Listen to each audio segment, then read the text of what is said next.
The following video is kind of help for everybody.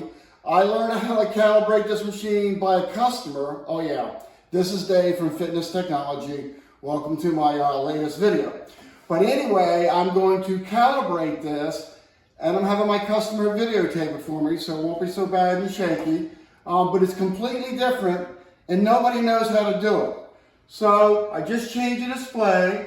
Since I'm the guest, I'm going to press guest. Once you do that, you'll see this screen show up, and then you will see, I don't know, a gear. So then you press the gear. Now here's what's really weird. I would not have thought this, and I couldn't find anybody to know it, except for a customer that was desperate.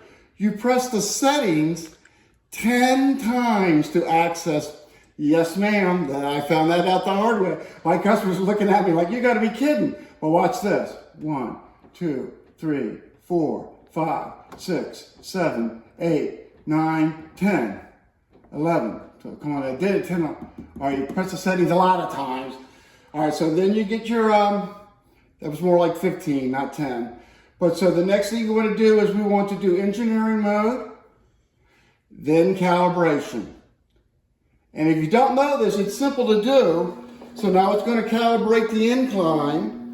And once it calibrates the incline, then it'll calibrate the decline. But that's all you really need to do. But without knowing that, you're not going to get any information, anything, and nobody knows it. So it's a super secret between us and the customer that taught me how to do that because she got desperate and looked it up on Reddit. So that's really it. It's going to calibrate both your front incline, then it'll calibrate your D incline.